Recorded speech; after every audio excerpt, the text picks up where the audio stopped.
تتبعوا خطوات الشيطان হে যারা ঈমান এনেছো লা তাত্তাবিউ খুতুওয়াতিশ শাইতান শয়তানের ইত্তেবা অনুকরণ করো না, শয়তানের পদাঙ্ক অনুসরণ করো না। এই মাহফিলে যারা আছেন আপনারা ভালো করে বুঝবেন। তাই ঈমানের ওয়াজ শেষ, এবার আসবেন শয়তানের ব্যাখ্যা।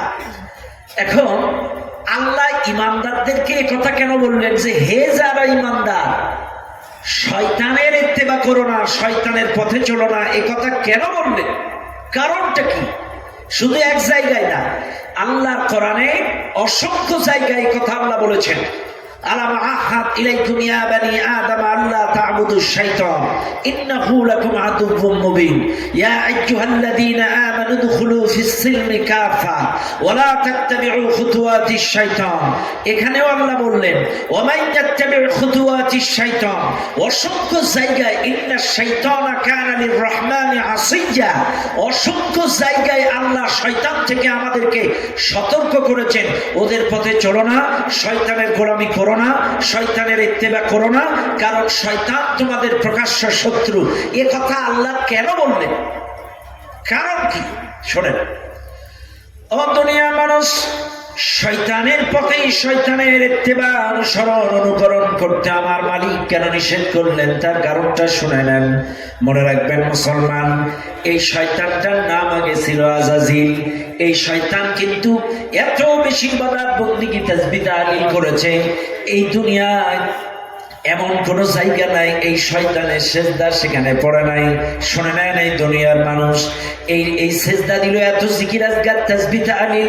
আমার আল্লাহ পাক আদম আলাইহিস সালামকে সৃষ্টি করার পরে আল্লাহ পাক সকল ফেরেশতাদেরকে ডাক দিয়ে বললেন, ও আমার ফেরেশতারা, ওয়া ইয কুলনা লিল মালাইকাতি ইসজুদু লি আদম ফাসাজাদু ইল্লা ইবলিস। আল্লাহ পাক সকল ফেরেশতাদেরকে ডাক দিয়ে বললেন, ও আমার ফেরেশতারা, আদমকে সিজদা দাও। আদমকে সিজদা দেওয়ার অর্ডার দেওয়া হলো। সকল ফেরেশতারা সিজদা দিল, কিন্তু ইবলিস সিজদা দিল না।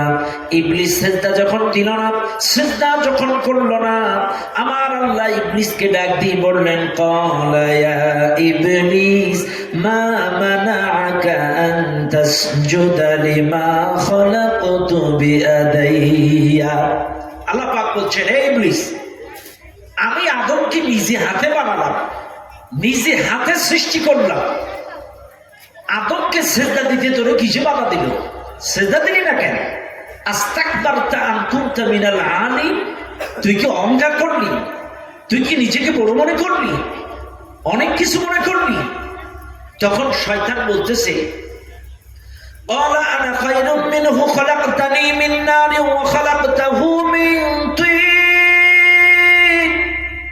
শয়তান বলতেছে, আল্লাহ তুমি আমারে বানাইছো আগুন দিয়া, আদমরে বানাইছো মাটি দিয়া, আমি আগুন হইয়া মাটিরে কেমনে সিজদা করবো?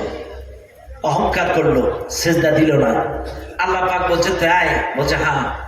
আল্লাহ পাক বলেন, ক্বালা ফাখরুজ মিনহা ফাইন্নাকা রাজিম। বাইর বাইর। আল্লাহ খেদায় দিলেন। ইবলিস ডাক দিয়ে বলেন, আল্লাহ যখন ইবলিসকে খেদায় দিল, শুধু খেদাই আল্লাহ ক্ষান্ত হন নাই। আল্লাহ পাক ডাক দিয়ে বললেন, ওয়া ইন্না আলাইকা লাআনাতি ইলা ইয়াউমিদ্দিন।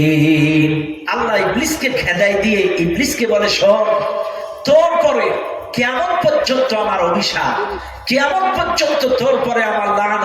বাইর।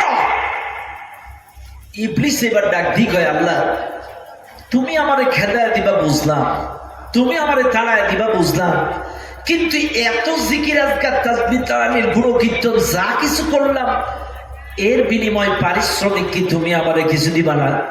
আল্লাহ কয়, ঠিক আছে, তুই কি চাস? এক, আমি কিয়ামত পর্যন্ত হায়াত চাই। কি বললো? কিয়ামত পর্যন্ত হায়াত চাই। তখন আল্লাহ বলছে, যা দিলাম।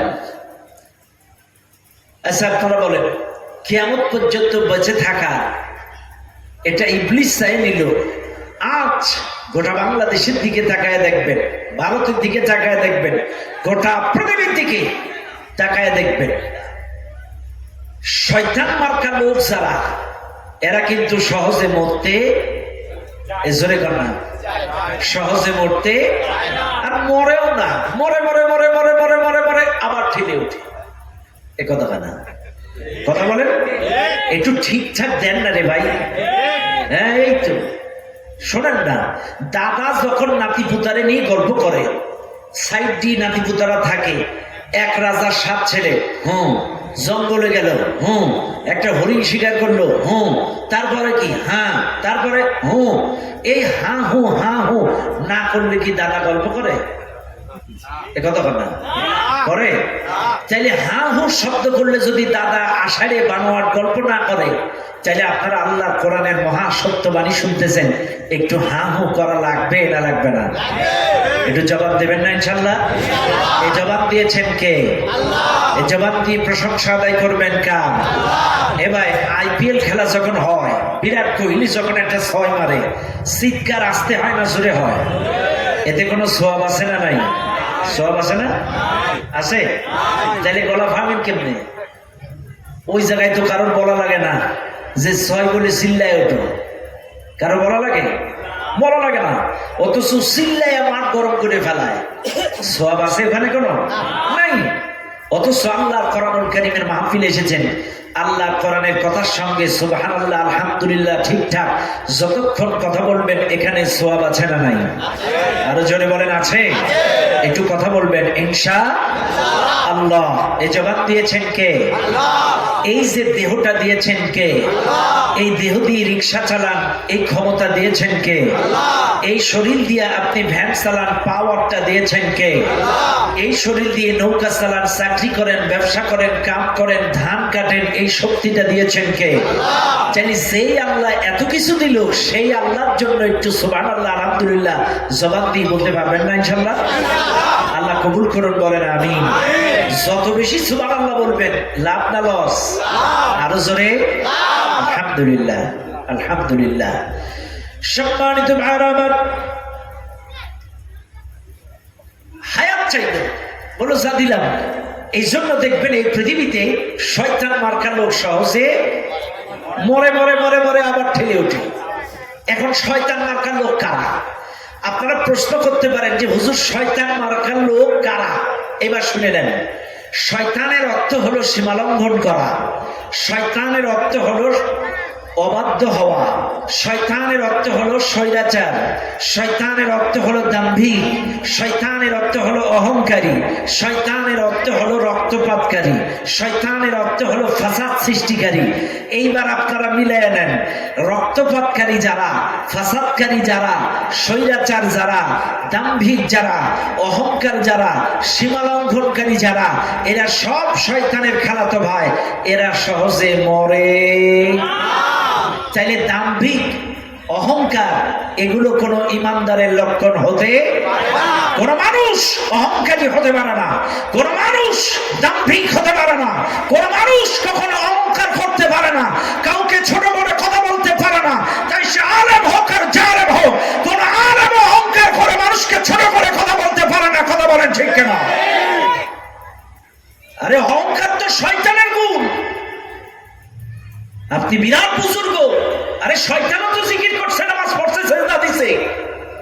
কাজে একজন ইমানদার আলেম, একজন মানুষ, একজন মুসলিম কখনো অহংকারী হতে পারে না। জোরে কান পারে না। কাজে কখনো অহংকার করবেন না। অর্থের, ক্ষমতা, সম্পদের, সম্পত্তির, চেহারার, ডিগ্রি, এত কোনো কিছুরই অহংকার করা যাবে না। কারণ এটা হলো শয়তানের গুণ, এটা শয়তানের চরিত্র, এটা কখনো মানুষের চরিত্র হতে পারে না। এইবার 2 নাম্বার, শয়তান কয় আল্লাহ ক্ষমতা দাও, ক্ষমতা চাই। আল্লাহ কয় দিলাম। ও ভাই, গোটা পৃথিবীতে একটু তাকায় দেখেন তো, গোটা পৃথিবীতে আফগান বলেন, ফিলিস্তিন বলেন,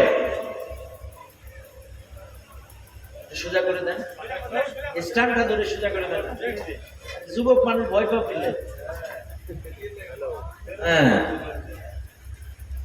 তাইলে ভালো করে মনে রাখবেন যে কথা আমি বোঝানোর জন্য চেষ্টা করছি।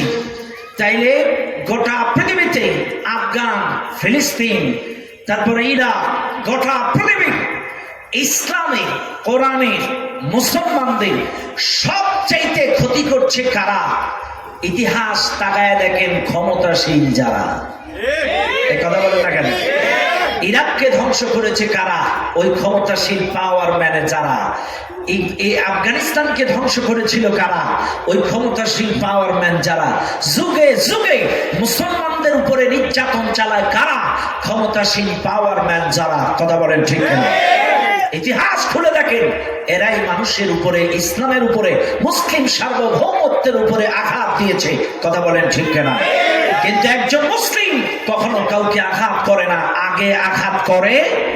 একজন মুসলিম কখনো আগে কাউকে আঘাত করে না। এটা মুসলমান। আমার রাসূলুল্লাহর ওই যে ইতিহাস একটু পেছনের দিকে তাকায় দেখেন, ওই যে মসজিদের মধ্যে একে ইহুদি যুবক খুশি পোশাক করা শুরু করলো, পশ্চিম দিক ফিরে দর দর করে পোশাক করতেছে। এখন সাহাবাজ মাইন্ডা, অল্প বয়স্ক সাহাবীরা সব প্রেজেন্ট, এরা তো রাইগে ফায়ার, হুজুর এর কি মরে দেবো নাকি? হুজুর বলছে খারাপ, ওর পোশাকটা ক্লিয়ার হতে দাও। পোশাক ক্লিয়ার হয়ে গেল, হুজুর সে বলতেছে, আচ্ছা বাবা তুমি কোন ধর্মের লোক? ইহুদি ধর্মের লোক। আচ্ছা বাবা, এই যে কামটা তুমি করলে, মসজিদে পোশাক করলে, এটা আমাদের পবিত্র ঘর, ইবাদতের জায়গা, এখানে আমরা নামাজ পড়ি, তাসবিহ করি, জিকির আজকার করি। ও বাবা, তোমাদের কোনো মন্দিরে বা গির্জায় যদি কেউ যদি প্রস্রাব করে, পায়খানা করে নাপাক বানায় দেয়, তাদেরকে কি করবা? ইহুদি ছেলেটা বলছে, হুজুর আমাদের গির্জায় যদি এমনটা কেউ করে, ইয়া কোপে ওর গর্দান নামায় দেব। হুজুর বলতেছে, তাইলে তোমার কথাটাই ধরলাম, আমি বললাম না। তোমার কথা অনুযায়ী তোমাদের গির্জায়, মন্দিরে যদি কেউ প্রস্রাব পায়খানা করে, তোমার কথা অনুযায়ী এটা হত্যাযোগ্য অপরাধ। তাহলে তুমি এখন আমাদের মসজিদে অপবিত্র করেছো, ইবাদতের স্থানটা প্রস্রাব করে, আইন অনুযায়ী তুমি হত্যার আসামি। কিন্তু বাবা, আমরা অন্যায়ভাবে কাউকে হত্যা করি না। ওয়ালা তাকতুলুন নাফসাল্লাতী হারামাল্লাহু ইল্লা বিল হক। অন্যায়ভাবে কাউকে হত্যা করা হারাম। কাজে বাবা, এমন কাজটা আর কখনো কোনোদিন করো না। এটা আমাদের ইবাদতের স্থান, পবিত্র জায়গা, আল্লাহর ঘর। তখন ইহুদি ছেলেটা বলছে, হুজুর এতদিন জানতাম মুসলিম সন্ত্রাস, মুসলিম উগ্রপন্থী, মুসলিম মানুষ মারে, মারামারি করে, বোমা মারে, এটা করে সেটা করে। তখন বলছে, হুজুর এতদিন আমার ভুল হয়েছিল, আমি তো আগে জানতাম না আপনার যে ব্যবহার, আচার আচরণ, প্রস্রাব করে আপনাদের পবিত্র স্থান অপবিত্র করার পরও আপনি আমাকে কি সুন্দরভাবে ক্ষমা করে দিলেন, সুন্দরভাবে বুঝাইয়া দিলেন। হুজুর আমি আর ইহুদি থাকতে চাই না, আমাকে পড়িয়ে দেন কালেমা লা ইলাহা ইল্লাল্লাহ মুহাম্মাদুর রাসূলুল্লাহ সাল্লাল্লাহু আলাইহি ওয়াসাল্লাম। কালেমা পড়ে ইসলাম কবুল করে নিলেন। ও মুসলমান, এটাই ছিল আমার রাসূলের আদর্শ। রাসূল ভালোবাসা দিয়ে জয় করেছেন, তিনি জয় করেছেন মহব্বত দিয়ে, ভালোবাসা দিয়ে। আরে আমার রাসূলের বাসায় কত কাফের খানা খাইছে, কত ইহুদি খানা খাইছে, আমার রাসূলের বাসায় কত অমুসলিম খানা খাইছে। আমার রাসূল, আহারে তার বৈশিষ্ট্য বলে শেষ করা যাবে না। আমি চান্স পাইলে বলবো, তবে কথায় কথা বেড়ে যায়, এজন্য বললাম। চাইলে আমি বুঝাচ্ছি না, শয়তান 2 নম্বর চাইল ক্ষমতা। কারণ ক্ষমতা না হলে মানুষের বা ইসলামের তো ক্ষতি করা যাবে না। আজকে গোটা দুনিয়ায় ইসলামের ক্ষতি করছে যারা, এরা সাধারণ ভ্যানওয়ালা, রিক্সাওয়ালা না, ক্ষমতাশীল যারা। কথা মান ঠিক আছে না নাই? 3 নম্বর পাওয়ার চাই, রিজিকের ভান্ডার চাই, মানুষের শিরায় উপশিরায় ঢুকতে চায়, ভালো ভালো রাস্তার মোড়ে দাঁড়াতে চায়। আল্লাহ পাক বলল, যাও দিলাম। এইবার জিনিসগুলো নেওয়ার পরে ইবলিস ডাক দিয়ে বলেন, আল্লাহ আমার যা নেওয়ার তা আমি নিয়ে নিলাম, এইবার শুনে নাও। ওগো আল্লাহ, তোমারে আমি চ্যালেঞ্জ দিলাম, তোমারে আমি চ্যালেঞ্জ দিলাম, যেই জান্নাতে আমি থাকতে পারলাম না, ওই জান্নাতে আদমকে, আদম সন্তানকেও আমি যেতে দিব না। এটা আমার চ্যালেঞ্জ, তোমাকে চ্যালেঞ্জ দিলাম।